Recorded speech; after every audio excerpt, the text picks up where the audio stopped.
Can you guys hear me now? Just let me know in the chat that the mic is working. I think it should be working. I can see some sort of signal here on my dashboard. So yeah, hopefully, if not, then I'll have to restart the stream again. But let's start again.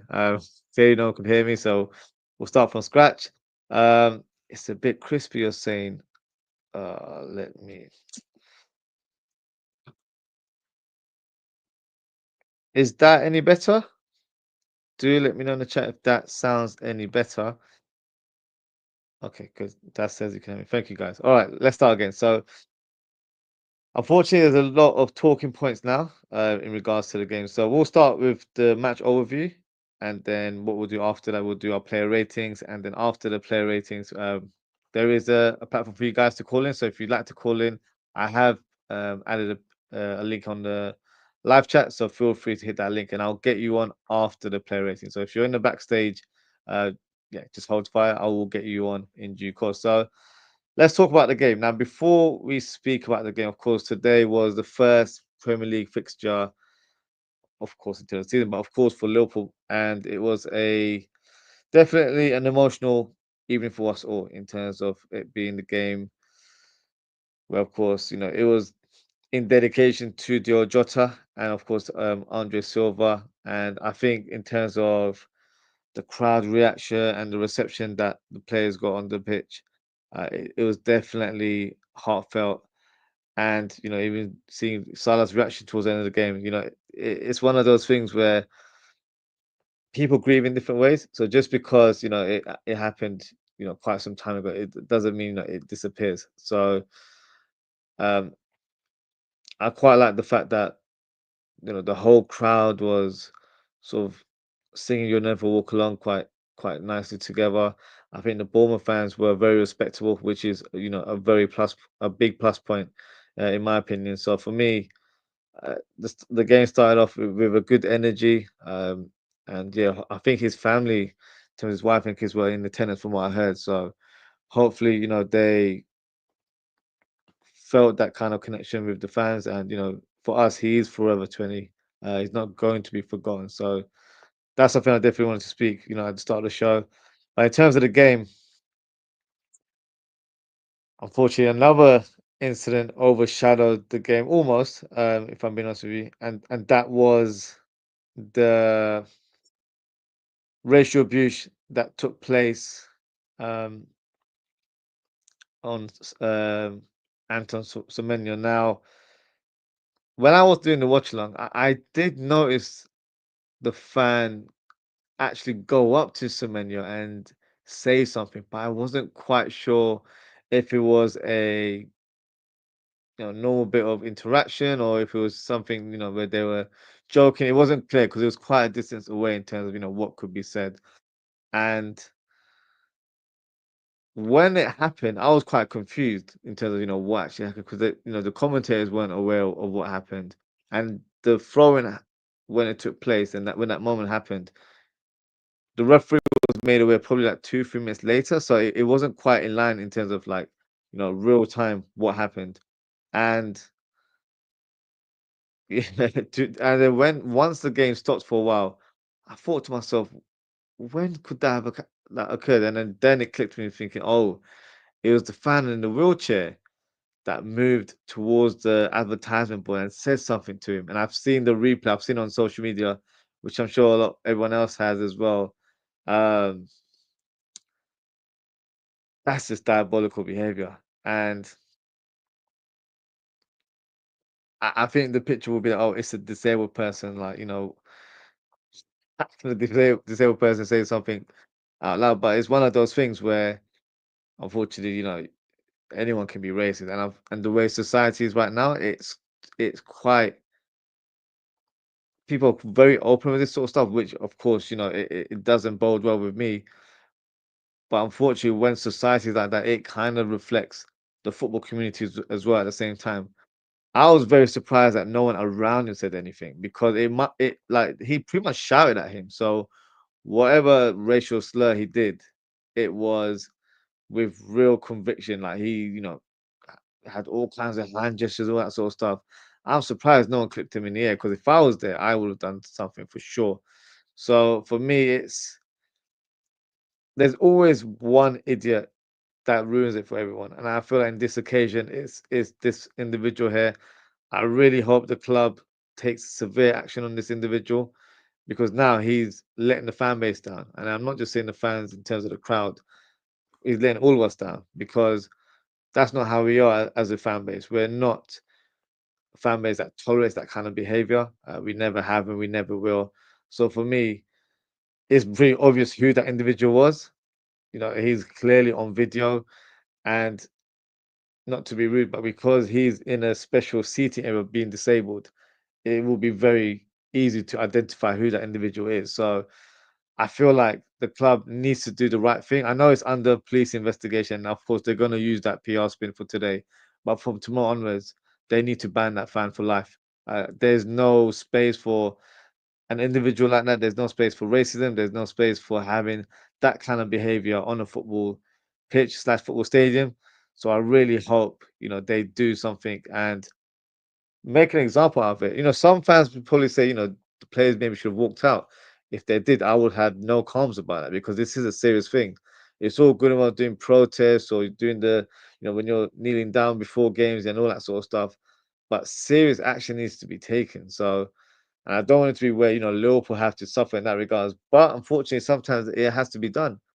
And if it means, Liverpool get punished in some sort of way, um, so be it. Because an example has to be set going forward. So I was disgusted by, and when I saw the video after the game, because I didn't see it during the game on social media, it made it even worse for me. So sometimes when you're around someone that does something of that magnitude, you're caught off by surprise, so you don't know how to react. So I wouldn't quite blame the people around him, but something had to be said. Someone must have had, some sense to be like, hey, what the hell are you doing? Like, behave yourself. And I don't know if the police, took him away straight away, but it's one of those ones where it this was the opening game of there was so much riding around this fixture in terms of it was our tribute for Diogo Jota and Andre Silva because it was the opening game of the Premier League season. And that was, of course, a very emotional start to the game, and of course, it being the opening game of the Premier League season, we're the current champions, so there's a lot of pressure riding onto literally all eyes was on us in terms of today's encounter. So for one idiot to do that, yeah, it almost ruined the spectacle. But I feel for Anton Semenyo because he looked quite perplexed afterwards. But fair play to him. He reacted the best way you can in football, and that's by doing it with actions. And if Bournemouth had got a point or won the game today, I actually wouldn't even be that peed off because for him to show that courage and attitude to put it to one side and play and focus on his football like that, it's credit to him. So yeah, unfortunately, not the way I wanted to start the show, but I don't think most was expected that kind of incident to happen, even though unfortunately it does happen, in society in day to day, scenarios. So unfortunately, yeah, for it to be a Liverpool fan as well, it doesn't bode well. Um, especially with today being about Diogo Jota. Yeah, that's really annoyed me. So hopefully the club, takes severe action on that fan and then ban him for life. That that would be the right thing to do at least. And of course, with it being involving the police now, they should be punished for that as well. So we'll leave it at that in terms of that incident there. But yeah, my thoughts are with Semenyo, and I think he will get everyone's support. And I like the fact that the Liverpool players were making sure he was okay. Because if he wanted to walk off or not continue, and the other players followed suit, I wouldn't have an issue about that. So, but it's good that it was reported during the game rather than afterwards, because I feel like those kind of things you shouldn't have to wait. You should just do it there straight away. So for me, it was good to see that the referee was involved and pretty much, you know, let the managers know because the managers weren't even sure in terms of what happened. So yeah, crazy, crazy start to the game. But then in terms of football terms, we had this incident. Now, I can't believe what happened in terms of the outcome where this player hit his thigh and then his arm, and then he tried to swipe at the ball once again. Like, if you didn't know this was a football player, you'd think this guy's playing basketball or netball, something like something where your hand is supposed to be on the ball. Like, it's a very natural reflex in terms of what he's doing. He's trying to smack the ball away. So for VAR not to see that or to basically rephrase it and say that, oh, it wasn't a moment that was going to lead to a goal scoring opportunity. How on earth do you know? Because this was the last man. So with him handballing, of course, the ball went away from Ekitike. If he didn't handball it, Ekitike would have hit a heavy touch, in my opinion, because that was the angle that he was going for, and he would have been through on goal. So that is a goal scoring opportunity. It's not a guaranteed goal, of course not, because of the distance. But no action was taken. Now, if it was a yellow card, I still be a bit annoyed, but I still feel like, you know what, fair enough because of the distance, right? That would be the argument there. But it was reviewed and literally swiftly moved on, like nothing happened. So crazy, crazy moment there. And people call us, Liverpool. Like I don't even know where that name's come from. Yes, it goes along with our letters of Liverpool, but we've never got things our way when it comes to VAR. So make that make sense. But in terms of this, thankfully, it didn't affect the outcome of the game. And after that moment, Liverpool, thankfully, did open the deadlock, and it was through Ekitike. Great finish from the French striker. The way he sort of went about it, Gary Neville mentioned it in commentary. It reminded him of Suarez. Obviously, I don't think he done it in an elegant way like Suarez did, but I understand his thing because obviously it ricocheted off the defender, came back to him. But I think that's more luck than anything else. But it also shows you the drive that the striker has. Like he's gonna try and do things to get past the player, and he was through on goal. I thought he may have given the goalkeeper the eyes, and then he slotted it the other way. But the goalkeeper tried to premeditate the ball into the where it's gonna go. But then Ekitike was too cool for that and made sure he slotted it into the bottom corner. Great finish from the striker. And he almost scored a second goal right after, literally a minute or two later, with a header. Unfortunately, headed it over the bar. Um, Bournemouth thought they had a penalty shout where uh, McAllister and Scott, Alex Scott, that is, were involved in an incident inside the box. But for me, it was more so Alex Scott crashing into McAllister and not the other way around. So for me, no penalty appeal there whatsoever. Now, in terms of the second half, Ekitike helps out now. So one goal already in the first half, and then in the second half, got an assist. Lays it off to Gakpo. Gakpo cuts it inside, hits it into the bottom corner. 2-0 to the Reds. Liverpool did have a couple of shots afterwards. McAllister had a shot that went just over the bar, and then Verts had a shot. Came effort, didn't really hit with real conviction, but still, tried to outsmart the keeper in that moment, but not enough in the end for me.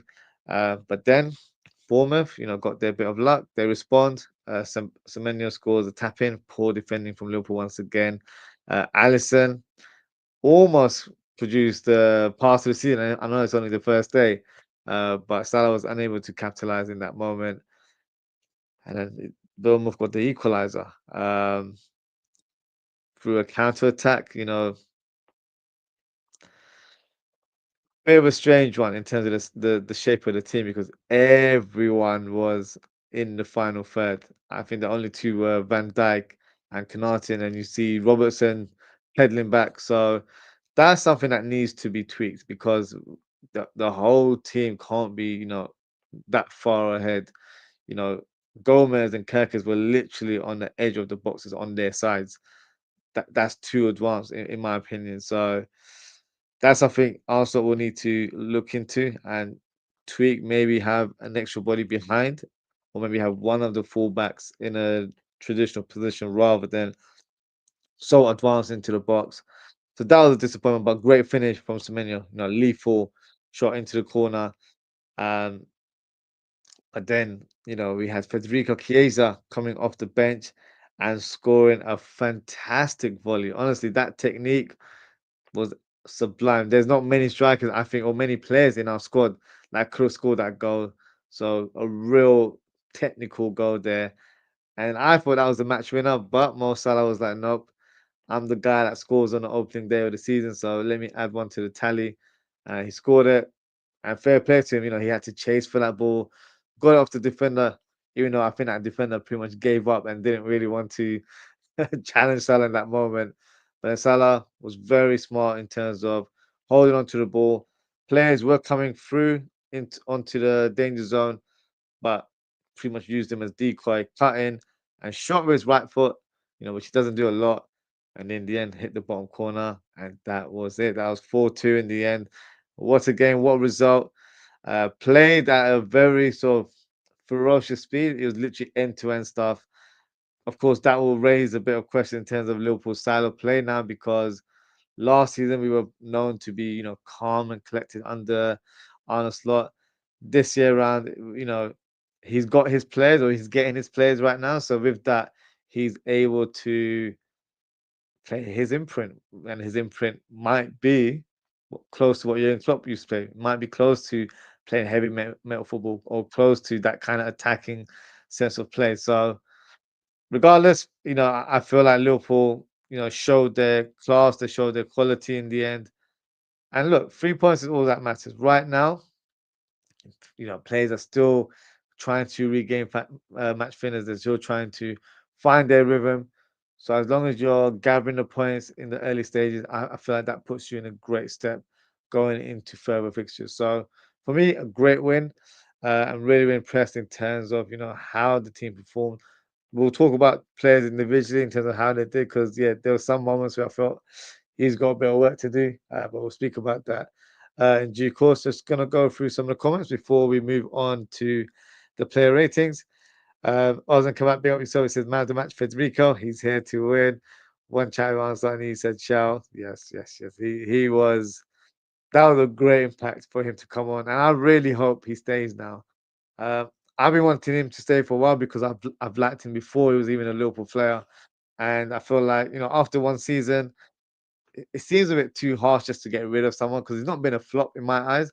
He just, of course, had a few issues off the field, off the pitch, and wasn't able to get consecutive games. So I feel like this could be the season where, I'm not saying he's a starter or anything to that magnitude, but could be a very valuable member of the team, rotating with certain players or being the player that comes off the bench and scores goals like that. So we need him around, in my opinion. So hopefully he's here to stay. And if I was to make a prediction, I think he will be, to be fair.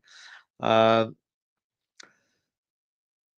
There we go. There we go. Yeah, apologies, guys. Normally my mic is always on. I don't know what happened earlier in the show, but I appreciate you guys letting me know. I was rambling on for about a few minutes, and then I was like, "Hang on, what's going on?" I can't see any because with my mic, I can see if there's any sort of movement happening. So, yeah, appreciate it, guys, letting me know. Um, I was like, saying, "How can you be in a wheelchair and be racist?"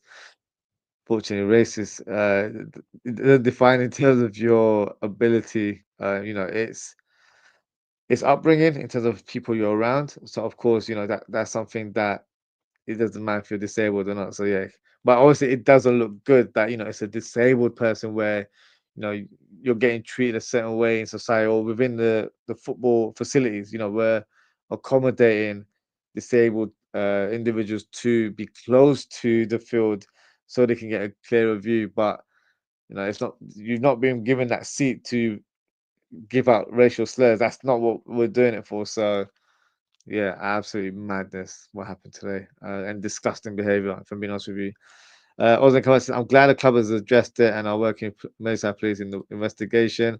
Um, yeah, hopefully they find a solution soon in terms of banning the guy straight, lifetime ban. Doesn't need to be around Anfield whatsoever. So yeah, for me, that should be the ultimate action there. Juicy said, what do you mean anyone can be racist and not just disabled people? Yeah, it's true. It's a pity Real fans using this to paint all the fans. That's the crazy thing. I saw something come up on my phone. I think it's a WhatsApp group that I have. I'm not even too sure what it was, but they're like, "Oh, shame on Liverpool fans for dishing out racist slurs or whatnot." But one individual, one idiot, does not represent all of us, and that goes for any club in that matter. So yeah, it's disappointing because today was about giving our tribute to Dior Jota and his family, and I feel like that slightly ruined it, you know. And when you're at a club where look at your current squad, there's so many black players in our team. Why would you say something stupid like that? So honestly, some people are real, thick in their head that they don't even think about things like that. You're supporting black players on the pitch, but you have the audacity to cuss the opposition player and say racial slurs. Some people just don't have brain cells, honestly. But yeah, it's really taking the gloss off today's victory, in my opinion.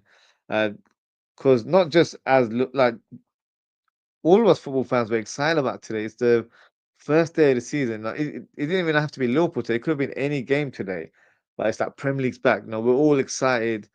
It should be a good game, even if you don't support either team. For the neutral, it's going to be a fun game, and it got ruined by one idiot. It really did. So hopefully actions are taken sooner rather than later. I don't know what any of our fans think. I block all that toxic noise. Yeah, I just saw something pop up on my phone, and yeah, I just quickly closed it myself. Um, Mazzy said, Ozzy, what's the positive and negative from today's match? I think maybe we need a DM because the defense looks a bit shaky. It does. The good parts of the game, I think we are seeing sort of a new level of our attack now. Where I feel like with Ekitike in the mix, I wasn't quite mentioned in the watch along. He's got a touch of Firmino by him, and I kind of see it in terms of him dropping deep and holding off the ball with his presence, but flicking the ball and linking up play so well. That's a game that I'm looking forward to seeing him going forward. Um, but yeah, we looked vulnerable today, and the worst case about the goals that we considered, it was literally one or two passes that split us open, which normally doesn't happen. So for me, what is evident is that we missed Gravenberch. And the last two games, that's when we've noticed the sort of frailties, isn't it, in terms of not having protection for the back line. So a DM could be an area that I feel like the club should address. I just don't think it would be something that we do in this window. I think our focus is to get the striker. Leone's come through the door, which is fantastic official news now. And we're trying to get a deal done for Mark Gay. So if we get that deal done, then two centre backs, a striker. I don't think we'll go for another attacker, if I'm honest. But if we were to sign a fourth player, maybe a defensive midfielder would make sense. But then again, I feel like with Arne Slot, even though he utilizes Endo, I don't think he has ultimate faith in him because Endo could have started today, where he could have added that balance, alongside Szoboszlai. But when you've got Szoboszlai and McAllister available, no offense to Endo, you're not going to drop one of those guys for Endo, if that makes sense. So Arsenal will definitely need to analyze this and needs to find a solution because Jones and Szoboszlai didn't work for me. McAllister and Szoboszlai, it worked to an extent, but not quite. Um, so we have to be a bit more tactically astute that when we do have, a double pivot without Gravenberch, what is the solution? Is it Endo, or do we need to address the market and get someone through the door before the window closes? So it's an interesting debate. Ideally, the answer would be yes. I just don't see the club doing it. That's just the way I see it. But who knows? We have been surprised in the window, so we could be surprised once again. Ozzy Kamat says he was arrested by Merseyside police, according to the image and reports. Ozzy, that's good. I've only just seen the footage of him dishing out the abuse, unfortunately, so I haven't seen anything else. If that's the case, I'm pleased that happened. Hopefully we'll get some sort of outcome soon as well. I wish they could make a season ticket available to me instead. Yeah, I'd take that season ticket all day long. But yeah, terrible behavior, honestly. Dewey Steve said people just have to ruin it for us. Ruin things for us. The parade now. This, yeah, it is. It's just one of those things where it's just one individual that just ruins it. The parade was just absolutely crazy when that happened as well, and I wasn't even too far away from it. So yeah, absolute madness. And then this as well on the day when we're paying tribute for Jota. Yeah, it doesn't bode off me. I honestly, I don't know what's wrong with certain people. That was not the time. Like we've not had those kind of incidents in our past. Like think about it, like in recent times. When has a Liverpool fan dished out racial slurs on to an opponent player? It's not happened. Like if anyone can remember, let me know in the chat. But it's not something that Liverpool fans are known for doing, on the pitch. So very disappointing that person. And I'm trying to be PG here, but yeah, ridiculous behavior from that person. Mine says Ozzie Federico says he's staying and it's confirmed by Slot that he'll stay. How do you feel about that? I'm pleased about that. I wanted him to stay. I think it makes perfect sense for a couple of reasons because he's a player that is highly experienced and he's a winner. He's won a lot of trophies in his career. So you need to have those kind of figures in your squad to support each other, but also be a leader to an extent to give that mentality to others around you. And with him being an experienced player, it will help the likes of Rio coming through.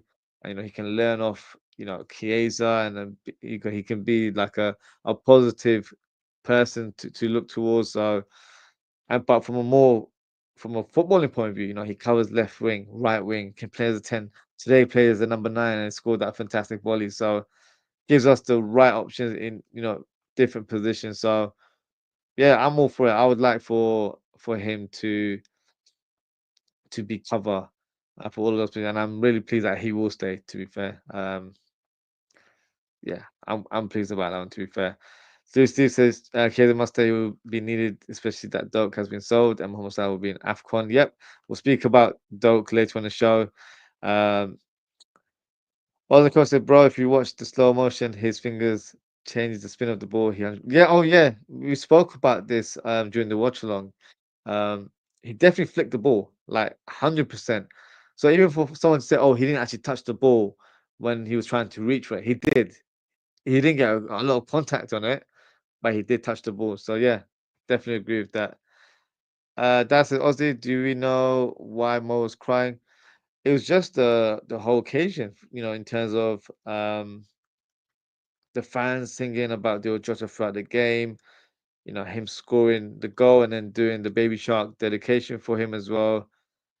Uh, as I mentioned earlier in the show, people grieve in different ways, and I'm sure Salah has grieved in his own way. But sometimes it's still fresh in us. So I think the occasion got to him, and I think he probably missed Diogo Jota even more today, just because it would be the opening game of the season, and the first win off the belt.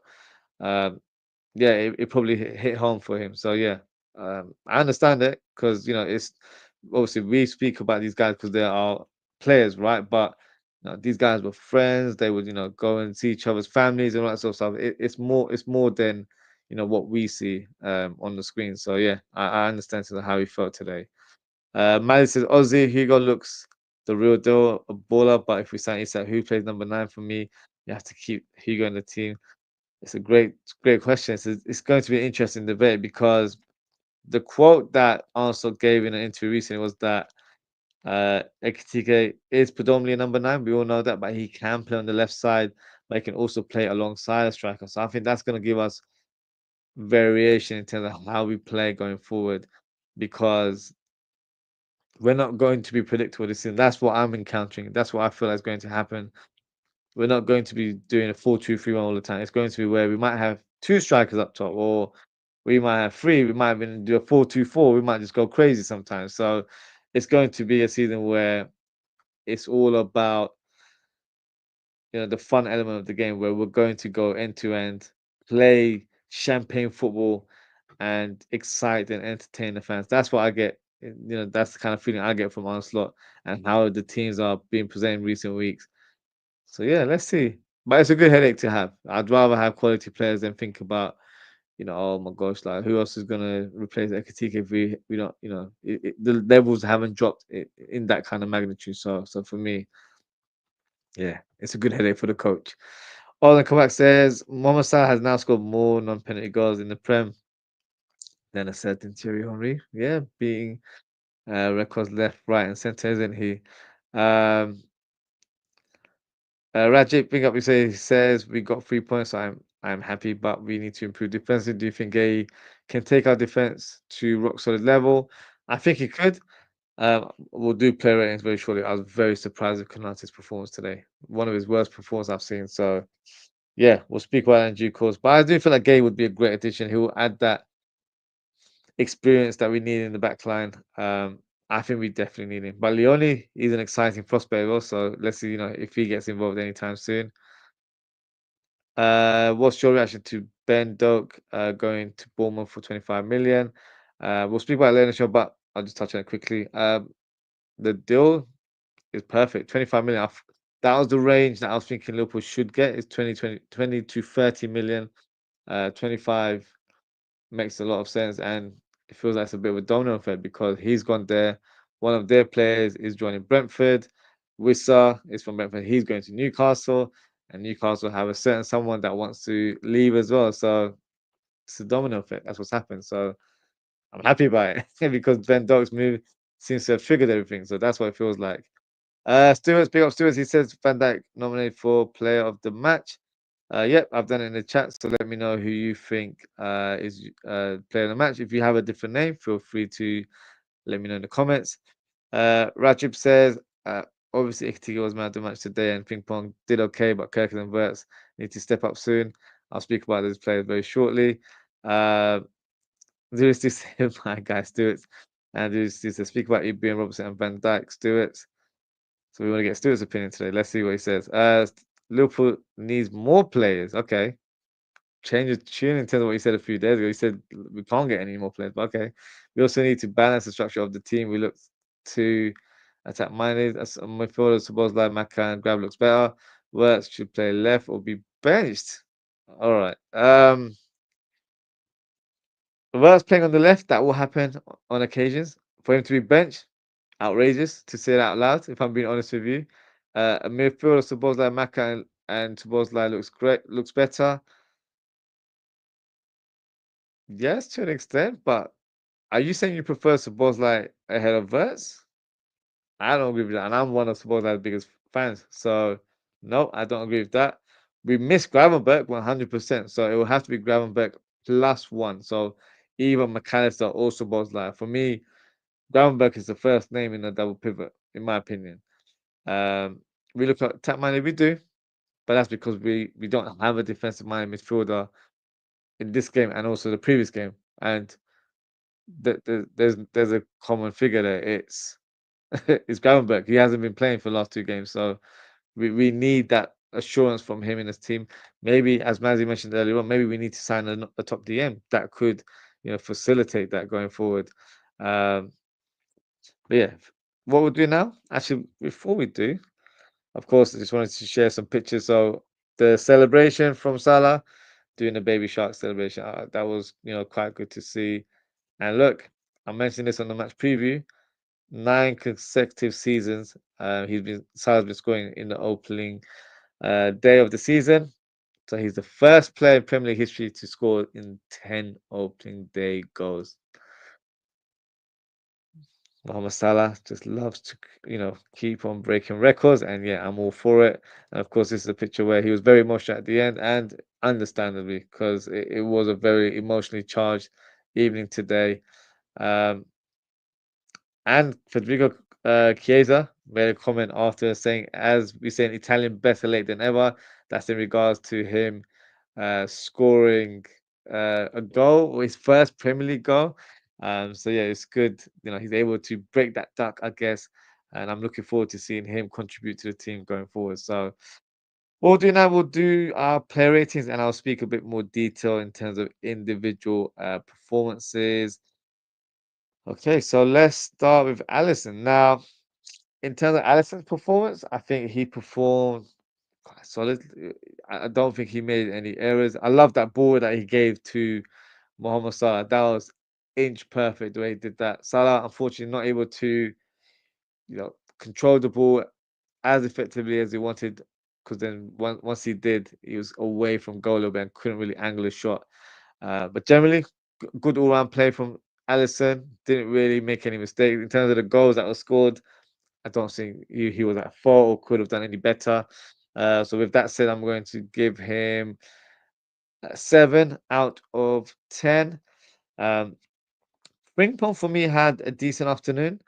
There were times where I felt like he could have been better defensively in one-on-one duels, but what I was pleased into his performance was that he was tracking back. So if he's out of position, he's tracking back. He's trying to be a nuisance where he's very close on the attacker, so they don't have a lot of room to wiggle around or get past him. So for me, that's a different way of defending that we haven't seen on that right side of the pitch for a very long time. So for me, showed a good account of himself. Don't quote me on this, but I've heard that he could be injured, and that's why he was taken off. So I'm hoping that is not the case, and it's just a little knock, and that he will be available in the upcoming games because we don't have too many right backs in our squad. Bradley's currently out with a muscle injury. Joe Gomez has just returned to the lineup, so I don't really want to throw him into the firing line so much. So for me, hopefully, it's nothing too serious. But in terms of Pingpong's performance, I'm gonna go for 6 out of 10. That might seem quite low, but I don't think we were defensively at our best today. So I'm going to go with a 6 out of 10. Kanate was awful today. And that's me being very polite. He was so bad. Um, from the start, he was giving the ball away aimlessly. Um, what confused me was his positional sense. Normally, he's really good at knowing where to be positioned and how to move along with the defensive line to provide that offside trap. But today he was a bit all over the place, and Van Dijk rescued him on numerous occasions. So it kind of felt like he wasn't focused today. There was no concentration or lack of concentration. Now I might be completely wrong here. I don't know if it's because we've just signed a new centre back, Leone, and we're going to get Mark Gay as well. Does he feel like his position is under fire? I don't know. Has he got thoughts about Real Madrid? I don't know, because that there is rumors that, of course, they're trying to potentially sign him before the end of the window. So his head just wasn't with it today. He was all over the place mentally, and I think in terms of how he performed, it was a reflection on the pitch as well. So one of his worst performances. The only sort of positive I can say is that he was very dominant in the air, like in terms of corners and set pieces. He was the one that was hitting the ball away from danger. So that's one thing. He did clear the ball that got me a little bit nervous at times because he couldn't clear it too far away. But generally, I think that was one of his sort of plus points. So for me, in terms of Kanate's performance, I'm going to give him a 4 out of 10. I don't think he was that great today, so that's why he gets a lower rating. In terms of Virgil van Dijk, I think he was a lot better in comparison to his last fixture against Crystal Palace in the Community Shield. Very dominant for me. Covered Konate numerous times, and you know that's why he had to work hard today. He had to make sure that he closed the gaps and make sure he made the crucial blocks that he did. Had a couple of chances from set pieces, and I feel like that's the area of his game that I would like him to improve because he gets in such great positions, but just doesn't have that conviction of scoring headers in those moments. So for me, that's the area that I would like him to work on because then I feel like he could easily get 5 to 10 goals a season from corner kicks alone. So I feel like that's a game that he needs to work on. But defensively, I thought it was defensively sound today. So for me, in terms of his rating, I'm gonna give him a 7.5 out of 10. Kirkes, now he had a very interesting afternoon. Of course, he was playing against his former teammates and former team in Bournemouth, and yeah, he was very emotionally charged today, very aggressive, like he had a point to prove. And played in a weird manner. Like he's really peed off with his former teammates. Like the amount of slide tackles he did, he could have been booked a lot earlier than he actually was. And there was no surprise that Robertson was brought on in the second half because we couldn't really rely on Kirkes in terms of him being calm and composed because that was not the case. He was very hot-headed throughout the whole game. In terms of his footballing ability, I don't think um, he showcased his talent today. Made a couple overlapping runs, but yeah, other than that, didn't really do the underlap run that he has done recently.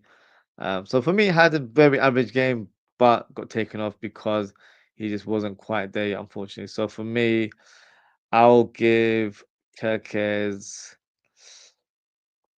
I'll give him a 5 out of 10. I think that's respectable. I don't think he was great, so I think that is a justified score.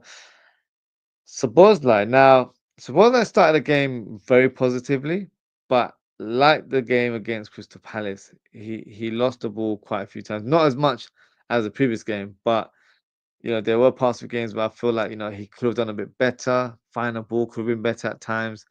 Picking the right passes, decision making can be a bit off sometimes, or he keeps passing to Salah when he doesn't need to. So I thought he had a decent game. I don't think it was a strong performance from Szoboszlai because I expect a lot more from him. So in terms of his performance, I'm going to give him a 6 out of 10.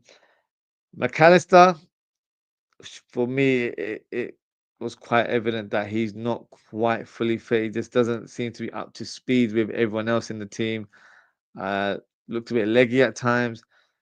Gave the ball away quite a lot of times in the first half. I think that's why we're realizing or we're missing the presence of Gravenberch because he's the one that makes sure that we're not losing possession of the ball, keeps everything neat and tidy. Um, so yeah, a lot of wayward passes from McAllister. And I think as the game went on, I think the energy levels went down as well. So for me, he's not quite fully fit there. Was probably pushed because with no Gravenberch due to suspension. So in terms of his performance, it might sound like I'm going to give him a 5 out of 10. I wasn't hugely impressed with him today, and I don't think that the double pivot worked today. But maybe because with McAllister, he's not quite up to full speed. If he was, then it might be a different outcome. But today wasn't impressed with the duo, unfortunately. Salah, for me, didn't have the best of opening halves in this fixture. But in the second half, something flicked, and that normally happens with Salah. Once he's like in tune and once he's on it, he was definitely more impactful in the second half. There were times where I feel like he was quite wasteful with the ball, but also his decision making wasn't great. He wasn't in tune with everyone, or his range of passing just wasn't connecting today. And because of that, I feel like he gave away the ball quite a few times, but also made the wrong choices in the final third when it came to the final pass or threading a certain player here and there. But got better as the game went on. Got the goal in the end, nicely right for his finish into the bottom corner. So in the end, decent performance. I'm going to give him a 6 out of 10. Florian Wirtz, I thought he did had a decent game today. Um, I love watching it. I feel like he's such a exciting player. The way he controls the ball and glides with the ball, it's a joy to watch.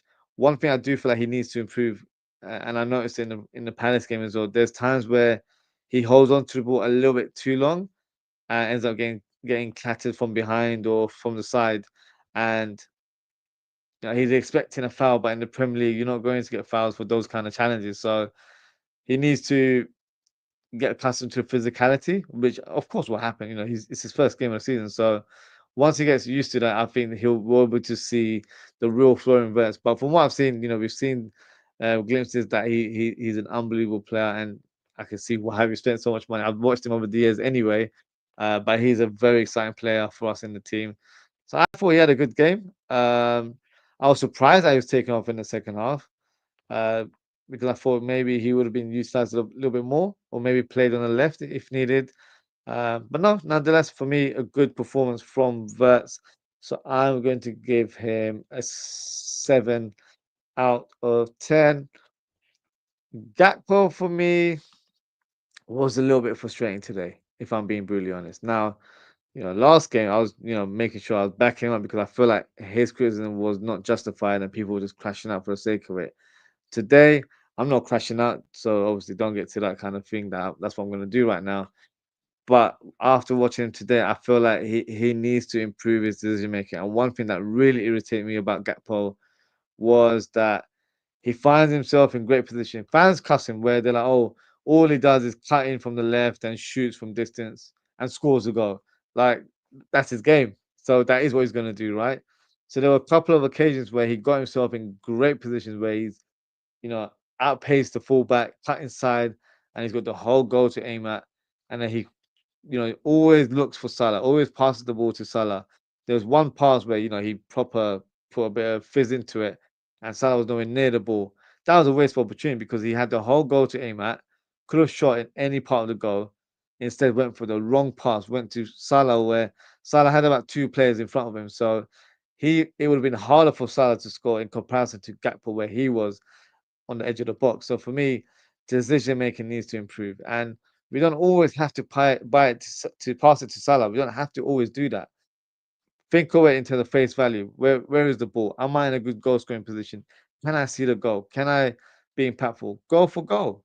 That's what you should do, in my opinion. So there were times where I feel like, you know, he was, especially in the first one, I noticed he'll drive down the left flank, but then go back and then go back to passing the fullback. Like he didn't have the confidence, but I think once he got the goal, it started to improve a little bit more. And I feel like that is Gakpo. He is a confidence player.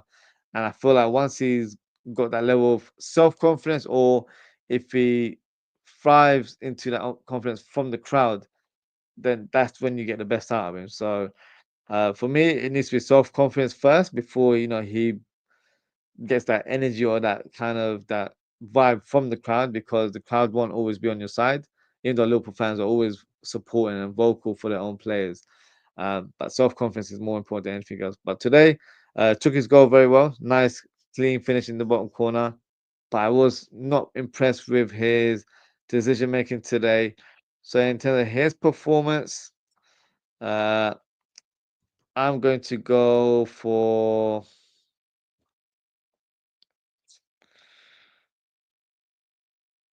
I'm going to go for 5. I feel that's a little bit harsh, but I feel like he made a lot of bad decisions today in terms of his final pass or his passing in general. Um, Actually, that feels a bit low, too low. I'm gonna give him a. I'll give him a 6. I'll give him a 6, same as Mohamed Salah. Ekitike, very, very impressed with his performance today.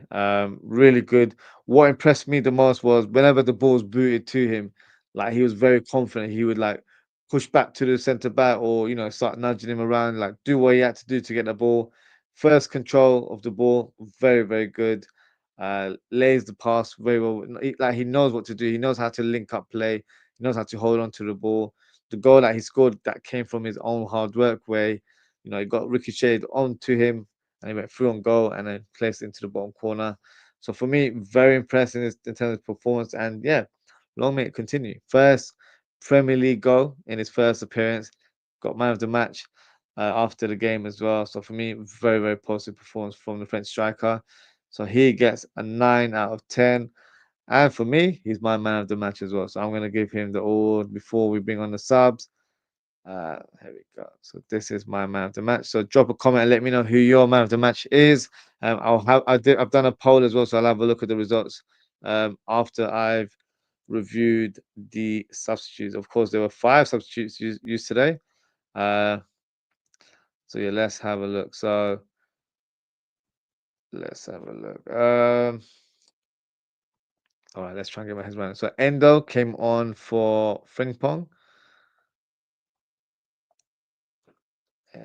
Endo. And then we had Robertson replacing Kerkez, like for like.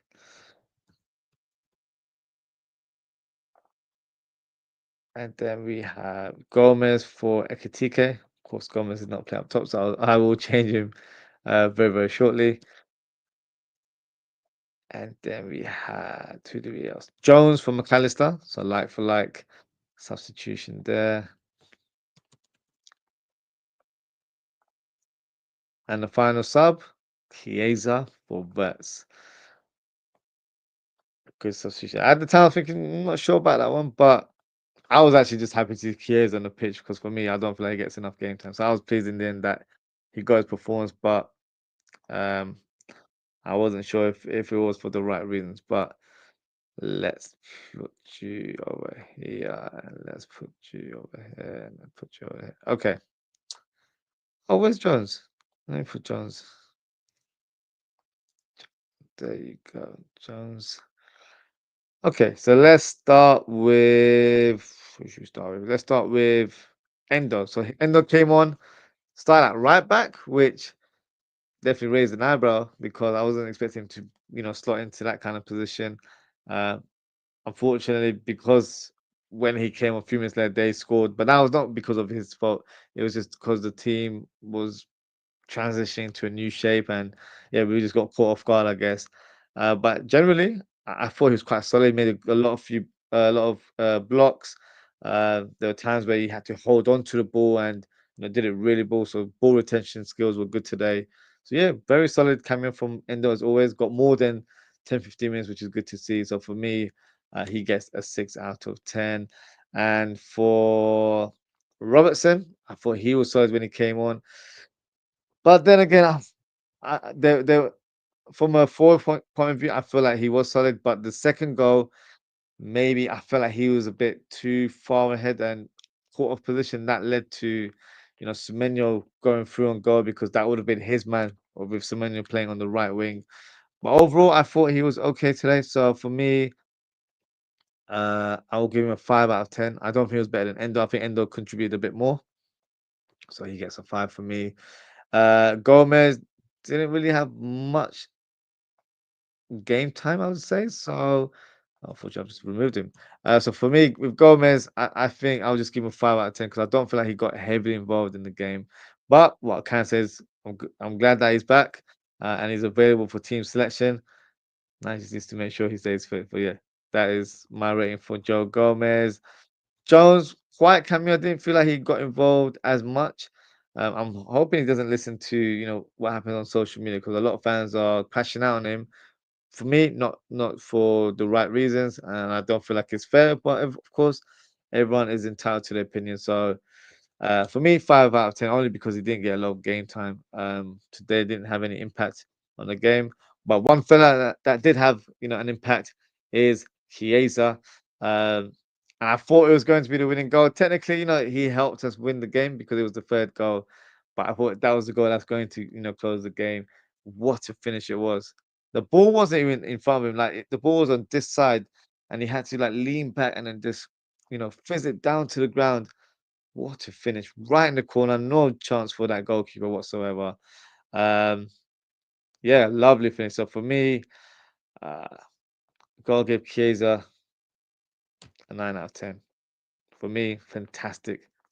Not 8. 9 out of 10 for Federico. And like you said, better late than never. And for me, one of first of many, I think, going forward. So yeah, hopefully he'll be involved in Premier League games a lot more, not just cup games, because that's what happened last season. And yeah, definitely, helps out with the team. So yeah, I'm looking forward to his contribution. So that is the player rating. So what I'll go through the comments and then we'll close the show if there's no callers. So okay, now I'm going to try and find the last comment. So do bear with me, guys.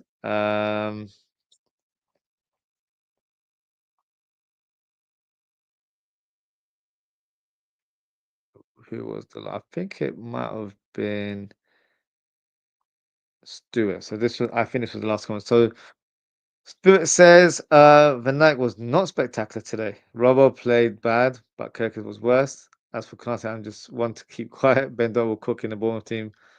Uh, High deluded. Sobola is better than. So you're calling me deluded, thinking that's Sobola better than Verse. Okay. If you become deluded, okay. Um, Sobola is not better than Verse. And if you ask some of the viewers that have been watching the channel for a longer time, they will tell you I've been Sobola as one of his biggest fans. But okay, that is your opinion. Big up Raz, he says to win 4-2 is a good result, but we need to win more comfortably with clean sheets and it's important to win in style. I agree, it's important to win in style, but for me, I need a bit more assurance in that defensive line just because of what we saw last season where we weren't. I was enjoying the 2-0s and the 3-0s. I'm not gonna lie. I want clean sheets as well. So for me, that's something we have to get back to that way. Combine the two, play that ferocious attacking football, but make sure we're sure at the back.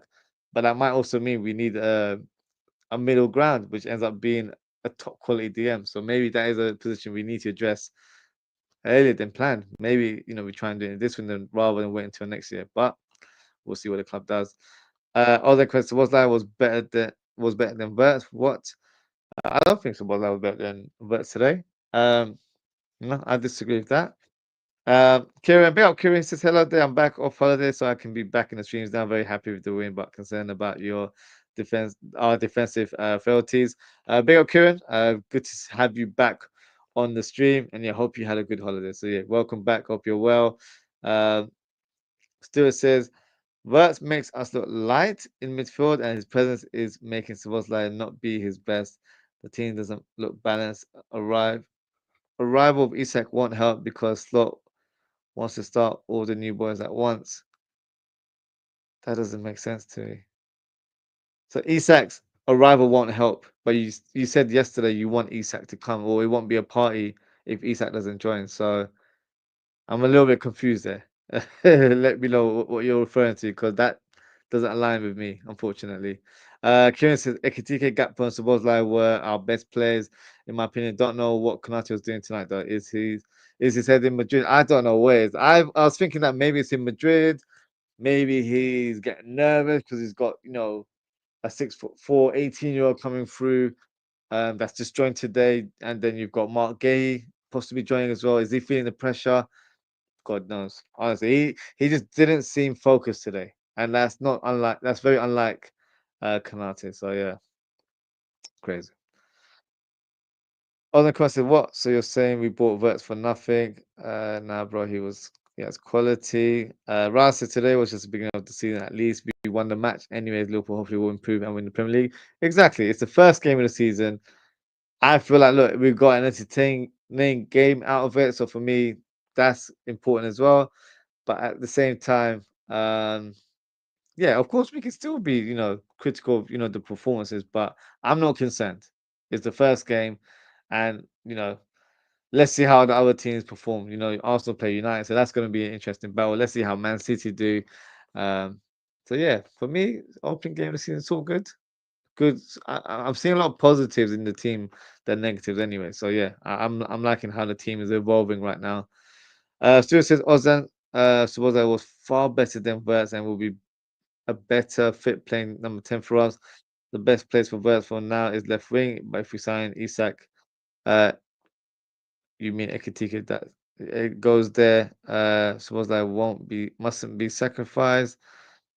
I don't think Szoboszlai is better than Verts. I completely disagree with that statement. Um, if we sign Isak Ekitike goes there.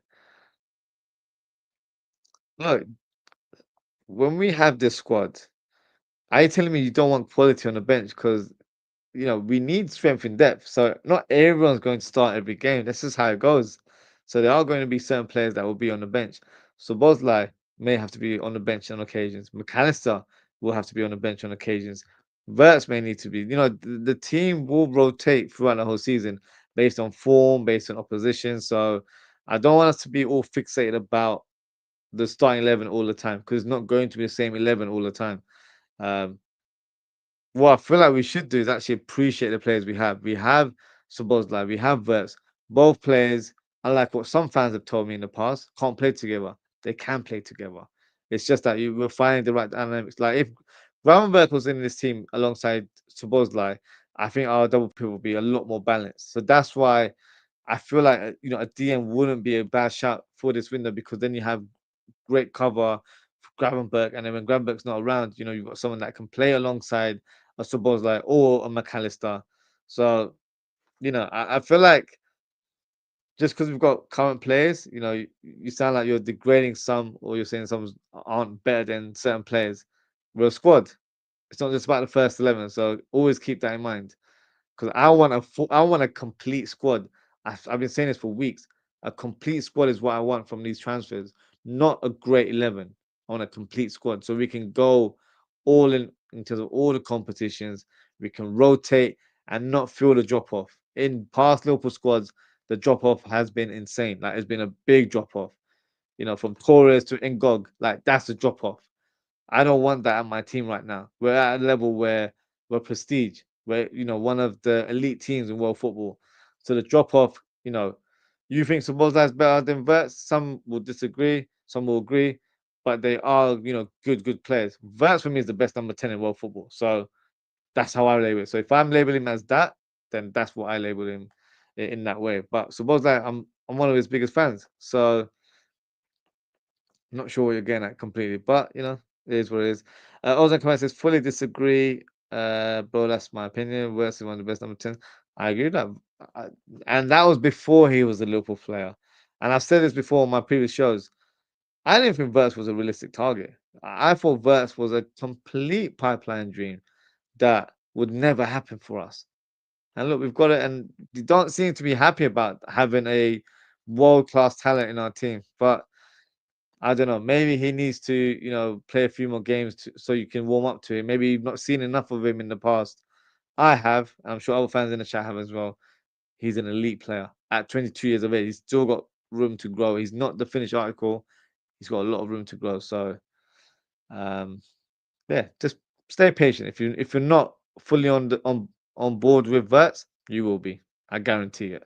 Ozzy Kamat says you don't spend over 100 million to play him out of position. Yeah, there will be games where he might play on the left. I won't deny that. I think it depends on how we set up. Because it could be where if we got Ekitike and Isak, of course, God willing, that happens. We might have a team where it's like a 4-4-2 at times in transition into certain parts of the game. So then you've got Verts on the left and Salah on the right, and then you've got Gravenberg and McAllister in the middle, if that makes sense. Or Szoboszlai in a double pivot. So it'll just depend on the games that we're playing and different shapes and different systems. But the good thing about our squad, we can play different systems. Our players are not just one position only; they are multifunctional players. So that's the key there, having these caliber of players in our team, and that's what's exciting about this squad for me. Kieran says was better than Vets today, but everything else to is saying I disagree. That's what I'm saying. If you have an opinion in terms of today's game, that's perfectly fine. I felt like I was a bit more impressed with Vets. I feel like he was better on the ball. And whereas for me, with Sabozlai, what I remember is that he lost the ball quite a lot. But in terms of my rating, I gave Sabozlai a 6 and Verts a 7. So it's just one grade. It's not a big deal, is it? So, but yeah, it just depends on how you see the game. I just thought like Verts was a bit more efficient on the ball. That was the only difference. But in terms of Sabozlai, he brought energy. He brought a drive in our midfield. So yeah, for me, there's no questioning that. Kieran says world class. I don't think that's a debate, but yeah, you're 100% spot on. Dilly Steve has got the popcorn. Okay. He's enjoying the interaction between Oz and Kabak and Stuart's there. Stuart says Verts can only play the 10 role if we have a strong defensive midfielders, but with the likes of boys in our squad, it will be very hard for us, especially against top teams. The system is the problem. The likes of boys, what do you mean, like Rio and Trey? I don't know what's that got to do with this discussion that we're having. Verts can play on the left hand side. He's done it for Germany. He's done it for Bayer Leverkusen. He's not one dimensional. He can play there. He's played false nine. He's even played on the right hand side for Leverkusen. Not that it's his best position, but he's a number 10 where he can literally dictate play from an advanced role. So I don't know if you've not seen enough of Verts over the years. If you haven't, then I would understand, your opinion. But if you've seen enough of him and you still feel like he's not good enough, then I'm sorry, I'm not going to waste my time to convince you. I'll let him and let his football do the talking because it will definitely be a thing where I don't know if you'll be, able to admit it, but he will show you the levels this season. Arne says with Grav back against Newcastle, Verts will play much better. Yeah, because Grav provides us protection in front of the back line. We've not had protection, with McAllister. McAllister's not a DM. McAllister is a hybrid where, he can play from a deeper role, but his game is to be a playmaker. Whether that's through his passing range or through, driving and carrying the ball. That's his game. So when you've got Szoboszlai and McAllister or Szoboszlai and Jones, there's no real defensive minded player in that mix. So back in the day when teams used to play 4-4-2, one would be a DM or one would be a CM or an AM even.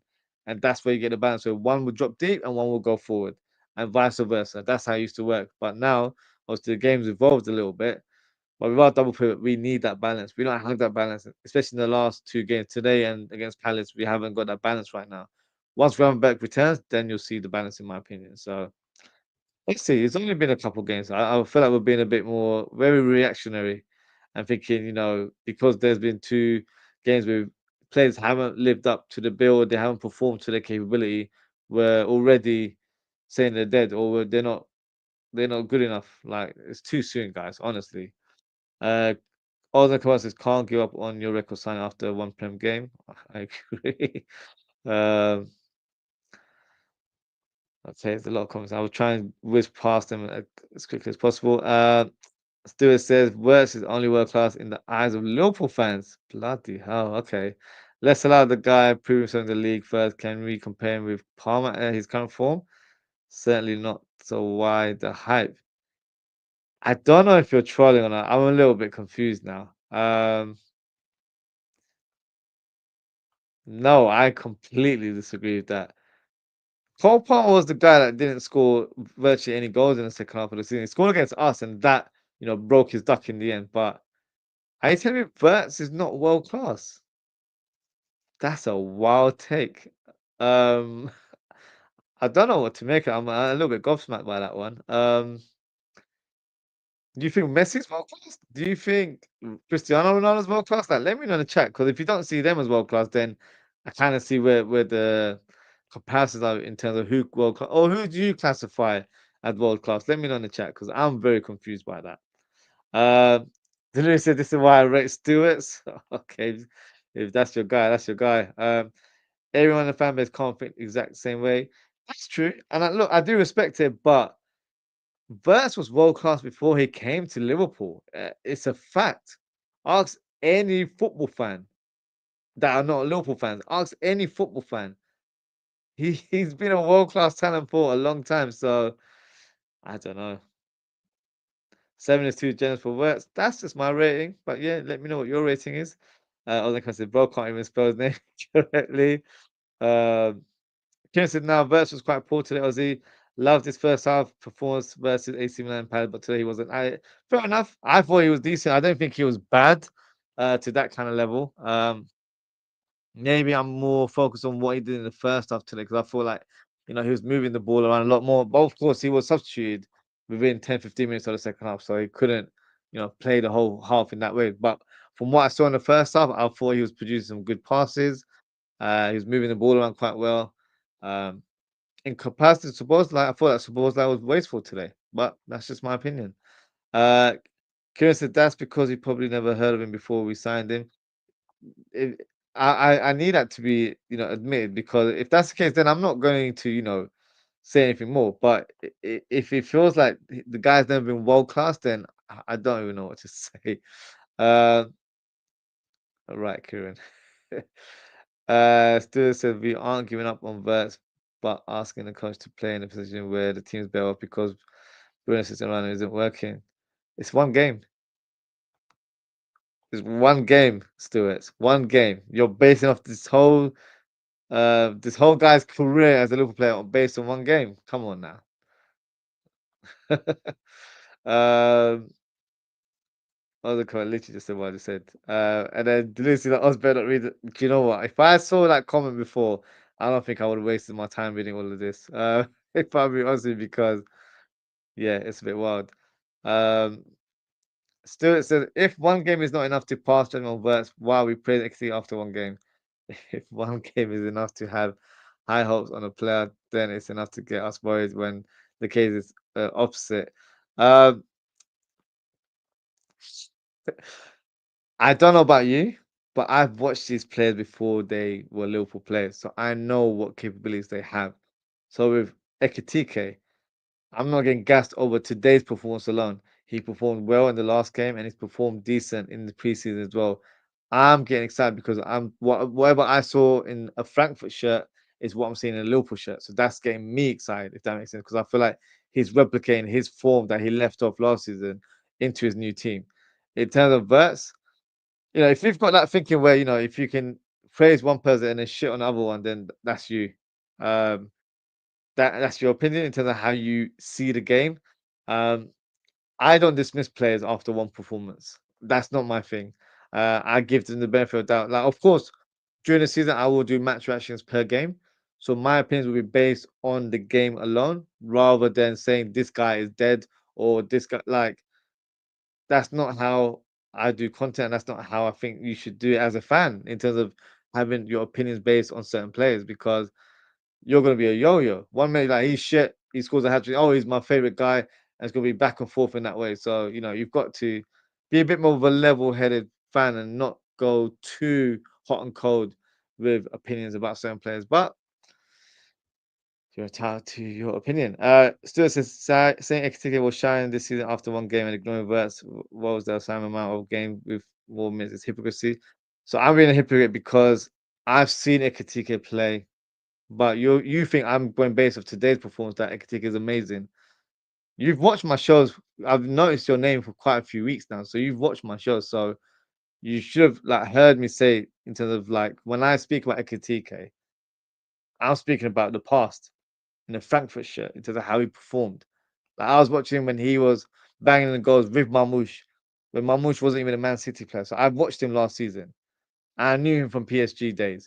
I knew him from Stade Reims days as well, where Newcastle tried to sign him as well. So I know the player. I've done my homework on the player. So I've watched him over the years. I'm not going based off today. Oh my gosh, he's going to be the best striker in the world. Have I ever said that? I haven't. So just be a bit more level-headed when it comes to these opinions. I feel like it's very quick to just dismiss people in that manner, but it is what it is. Uh, Kieran said, praising is different to saying he's world class and is a man of success. We are praising Ekitike for his performance. You can critique West's performance, but to say he's a problem is bizarre. I agree with Kieran there. Dude says, let's do it. Call in. The link is there. If he wants to call in, he's welcome to call in. I've got it there. My match reaction shows are call-in shows as well. So if you want to call in, the link is there. I will be speaking about transfer before I close the show, so I'll be doing a bit longer, but I'll try and go through all the comments and then I'll do the rumors. And if people want to, come on and have their say, it's an open platform. I'm not here to choose people selectively. If you want to call in, I'll definitely try and get you on. Um, I never called him a problem. I said the system isn't doing him favors because our players aren't used to him. It's one game, Stuart. You're going based off one game. This doesn't summarize the whole season. But you know, if you're seeing the future, then it is what it is. But I don't see it in that way. You question Vert's side, that says it all to me.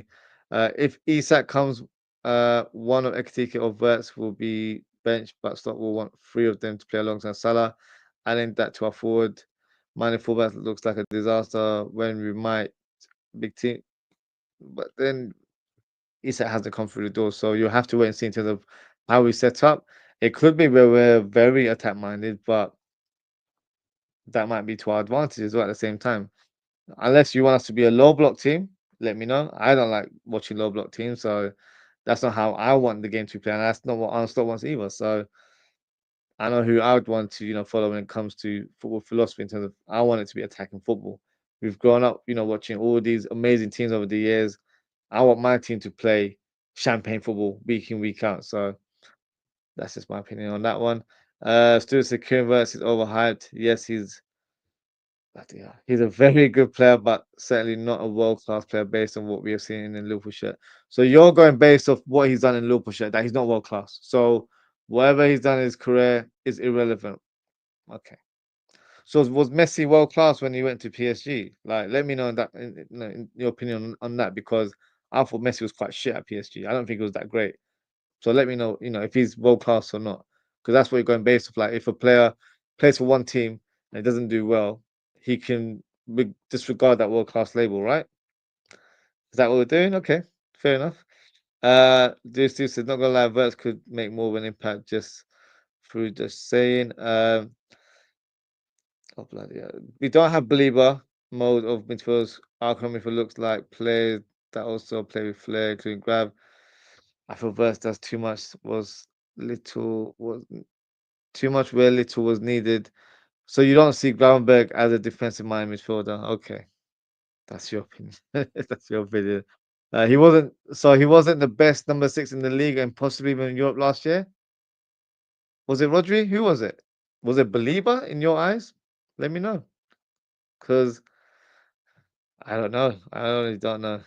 Um Curious if players world class level doesn't reset every time they join a new team. Facts. When Mbappe joined, did his world class status reset? No, of course not. I watched Bert's in Germany. You'll see him in due time. That's what I've said.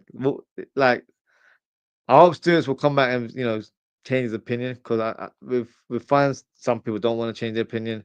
Verts will show you.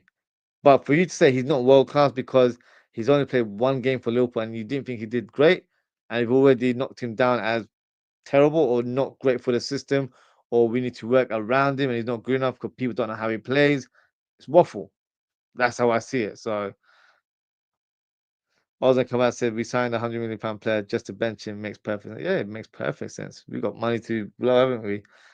World Cup players like an insult on Ronaldo looking at how we throw that word around. Maybe universal cosmos class will fit Ronaldo. Okay. My comments are about random Liverpool fans on the comment section, not about the host. No, but you said I was deluded, so I'm going based whatever you're saying. I feel like you're talking to me, aren't you? So if you're talking to me on my show, then we're having a discussion, isn't it? That's how a conversation works. So if it's about the Liverpool fan base, then you have to say that the Liverpool fan base. But if you're saying I'm deluded, then so be it. If I'm deluded to think Verts is world class, then call me deluded. Call me deluded. Okay. Before we wrap up, I know today was a match reaction show, and normally I do a transfer show on a Friday night. Um, we'll quickly touch on a couple official news, and here we go. Official pictures. And to be fair, I wasn't online before the game, just busy with work and stuff like that. So I didn't actually even check my phone. And I noticed that we unveiled him before the game had begun. So for me, it's good to see Leone becoming a Liverpool player. Pretty much brought his family along. I saw footage after the Arne interview. I feel like he had his mum, dad, sister, brother, uncle, like the whole gang was there. So it was a good moment, I guess, for the player. You know, coming over to a new country with his family like that. So it's quite nice to see.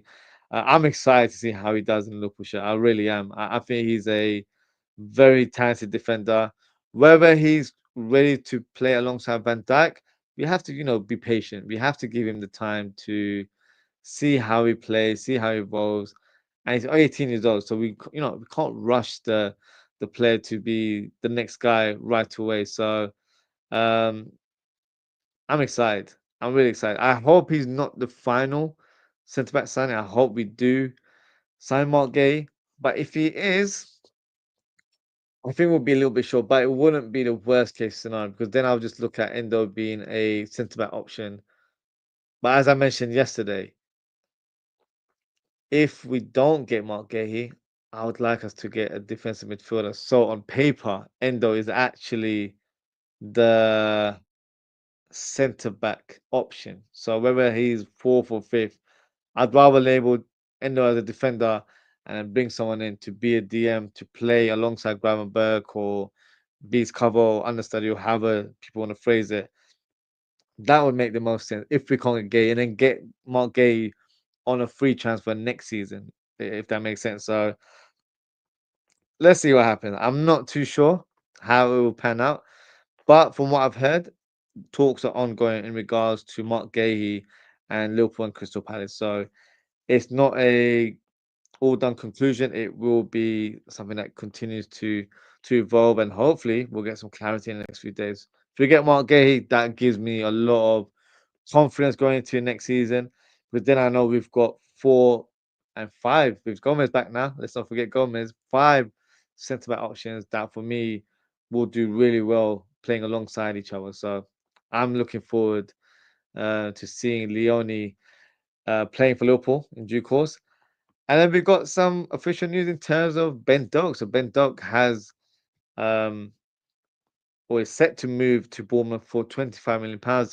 It was asked earlier in terms of how I felt about it. I think it's a good deal. I know some fans wanted Ben Doak to stay because of his cameos in pre-season. And to be fair, I watched a few games in last season in the Championship, and he looked like a very promising player there as well. Of course, Premier League, Championship, 2 different levels. I think it was the right time to sell him because of his stock. He's a player that's been making the waves due to his loan spell at Middlesbrough last season. But Liverpool just doing Liverpool things where we signed him for about 500,000 a few years ago, and 2 3 years later we're selling for 25 million. So Liverpool making profit on these sort of young talents. Um, could he have had an impact in the Liverpool team? Possibly. Very quick, plays like a traditional winger, like an old school out and out winger where really touches that byline. So for me, not quite the player that we need in the squad because with our fullbacks, they're the ones that are going to provide the width. Just like Trent and Robert did all those years ago, it's going to be Kirkes and Frimpong going forward. So for me, our wide forwards players that invert a little bit more than stay out wide all the time, if that makes sense. So for me, good deal, 25 million, probably a good price. I would say. I was going to say 20 to 30. We rejected a 20 million bid, I think 25 million bid by Palace in January. So I'm glad we got the same kind of valuation for him. And that money is going to be used, on other players, hopefully. It balances the book. So the next spend is going to look crazy at the end of the window because I think we'll be in profit rather than a loss. So yeah, let's see. But I think it's a good move for him. It's a good club. It's a club that will give him the opportunity. Iraola, I've been very impressed, since he's come to Bournemouth. Even today, he set his team up very well, considering that they sold Kerkez, they sold Zabani, Poulsen, and Kepa. That's pretty much nearly the whole defensive line there. But the players that are, like Diakite came on today, he seemed decent. And then you had, experienced players like Smith on the right hand side. And then Truffert looked really good on the left as well. So he's definitely done really well.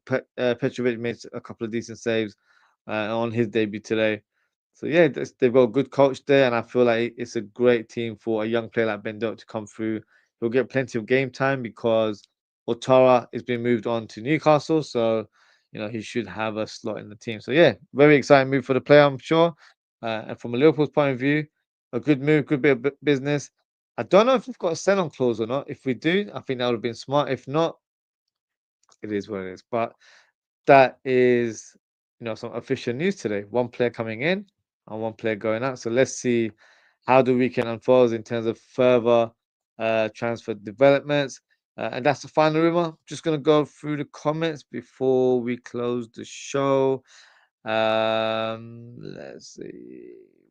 Stuart said we are banching on the comment sessions. We were chatting, responding to each other's comments. It was nothing to do. Okay, that's fine. Yeah, I felt like you said I was being deluded, but okay. Um, I think Stu was saying hi to deluded Steve. Oh, okay. That makes sense. Yeah, apologies. Because I saw the deluded, I'm thinking, calling me deluded? I'm not deluded, but yeah, that's all good. Uh, that's it for today, guys. Thank you so much for tuning in. Thank you. Let's go from the top. Thank you to Oz and Kabak. Thank you to Mazzy.